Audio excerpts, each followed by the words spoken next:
1.4 ሚሊዮን የህዝብ ብዛት ነው ያላት ምርጫ በኦንላይን በማስመረጥም ቀዳሚዋ ሀገር ነች። ኢሬሲደንሲ ወይም የኦንላይን የመኖሪያ ፈቃድ ለዓለም ስታስተዋውቅም ቀደምት ስትሆን በዚህ አሰራር ሲስተምም ማንኛውም ሰው ካለበት በመሆን የተለያዩ ቢዝነሶችን መጀመርና ማስተዳደር የሚችል ሲሆን የግዴታ ዜግነት ሊኖረው አይገባም። ህዝቦቿ ሰላማዊ የሚባሉ ሲሆኑ በአጠቃላይ ሀገሪቱ ደህንነቷ የተጠበቀና ሰላማዊ ሀገር ብትሆንም በአውሮፓ ህብረት ውስጥ ከፍተኛ ሆን ተብሎ የሚደረግ የግድያ መጠን ከሚመዘገብባቸው ሀገራት አንዷ ነች። በድካም የዛለውን የሰውነት ክፍልን ለማፍታታት ዓለም ዛሬ በስፋት የሚጠቀመውን የሳውና ባስ ወላጅ ሀገር ባትሆንም በጉዲፈቻ ያሳደገች ሀገር ትመስላለች። ይህም የሀገሪቱ ዜጋ በአጠቃላይ 1.4 ሚሊዮን ሲሆን በሀገሪቱ ላይ ያለው የሳውና ባስ 2 ሚሊዮን ነው።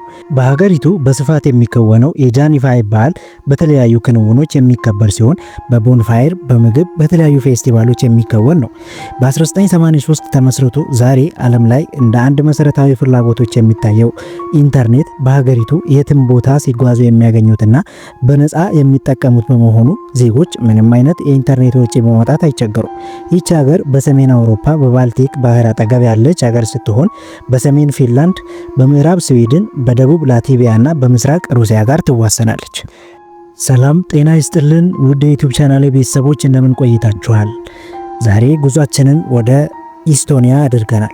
በቆዳ ስፋትና በህዝብ ብዛት ትንሽ ብትሆንም በተለያዩ ተግባራት ከዓለም ትላልቅ ሀገራት ጋር የምትወዳደረው ኢስቶኒያ በአሁኑ ጊዜ ኢስቶኒያ ተብላ የምትጠራው ሀገር ከክርስቶስ ልደት ከ900 ዓመታት በፊት ሰዎች ይኖሩባት የነበረች ሀገር ነች። በ13ኛው መቶ ክፍለ ዘመን ክርስትናን ከተቀበሉት በአውሮፓ ውስጥ ካሉት የመጨረሻዎቹ አረማዊ ስልጣኔዎች አንዷ ነች። ኢስቶኒያ የድሮ የሶቪየት ህብረት የነበረች ሀገር ስትሆን እንደ አውሮፓውያን አቆጣጠር ከ1988 እስከ 1990 በተካሄደው ደም አልባ የኢስቶኒያ የዘፋኝ አብዮት ተብሎ በሚጠራው አብዮት ከሶቪየት ህብረት ነፃ ልትወጣ ችላለች። ዋና ከተማዋ ታሊን እና ታርቱ የሚባሉ ሲሆኑ ትላልቅ የከተማ አካባቢዎችም ናቸው። 45339 ካሬ ኪሎ ሜትር የምትሸፍን ሀገር ስትሆን ከ2200 በላይ ደሴቶች ከ1.4 ሚሊዮን በታች የሚሆን የህዝብ ብዛት ያላት ሀገር ስትሆን በሰዎች ልማት መረጃ ጠቋሚ 31ኛ ደረጃ ላይ ትቀመጣለች። ኢስቶኒያ ለህይወት ጥራት፣ ለትምህርት፣ ለፕረስ ነጻነት፣ ለህዝብ አገልግሎት፣ ለዲጂታላይዜሽን እና ለቴክኖሎጂ ኩባንያዎች መስፋፋት በዓለም አቀፍ ደረጃ በተከታታይ ከፍተኛ ቦታ ላይ ልትቀመጥ የቻለች ሀገር ነች። አሁንም ቢሆን ከፍተኛነቷን አስጠብቃ ያለች ሀገር ነች። አገሪቱ ዲጂታል ሶሳይቲ በመባል የምትታወቅ ሲሆን በዲጂታል ኢኖቬሽን ዘርፍም ቀዳሚዋ ነች። ኢሬዚደንሲ ወይም ከየትኛውም ሀገር ቀድማ የጀመረች ሀገር ስትሆን ይህም ማንኛውም ሰው ካለበት ቦታ በመሆን በኦንላይን ንግዱን መጀመር የሚችል ሲሆን በአካል አገሪቱ ላይ መገኘት ሳይጠበቅበት ባለበት ቦታ በመሆን እንዲቆጣጠርም ያስችለዋል። በተፈጥሮ እጅግ የታደለች ሀገር ስትሆን ከ2200 በላይ ውብ የሆኑ ደሴቶች ያላት ሲሆን አእምሮን የሚያድሱ አረንጓዴ ቦታዎች፣ ጫካዎች፣ የተለያዩ ወንዞችና ብሔራዊ ፓርኮች ያሉባት ሀገር ነች። ዋና ከተማዋ ታሊን በተለያዩ ጥንታዊ ግንባታዎች የተመላች በመሆኑ በዩኔስኮ በስርዓት የተጠበቀ ጥንታዊ ከተማ ተብሎም ተመዝግቧል።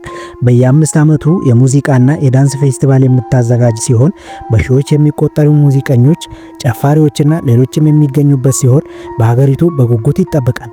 ባህሏንም በስፋት የምታስተዋውቅበት በዚህ ባህል ነውና ለመጀመሪያ ጊዜ የተተገበረው በኦንላይን ካሉበት ቦታ ሆነው ድምጽ የመስጠት ወይም የሚመራውን የፖለቲካ ፓርቲ መምረጥ የተጀመረው ኢስቶኒያ ሀገር ሲሆን በ2005 ሀገራዊ ምርጫ በኦንላይን በማድረግ ዓለምን አስደንቀዋል።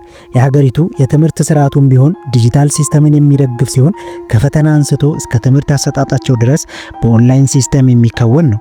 በዱር እንስሳት ሀብቷም የተለያዩ አገር ውስጥ ብቻ የሚገኙ እንስሳት ያሉባት ሀገር ስትሆን የተለያዩ የሚጠበቁ የዱር እንስሳት ቦታዎችም ያሉባት ሀገር ነች። ዛሬ ስለ ኢስቶኒያ ይህንን አወራ። ቀጣይ በሌላ መረጃ እስከምንገናኝ ድረስ ቸርን ሰንብት።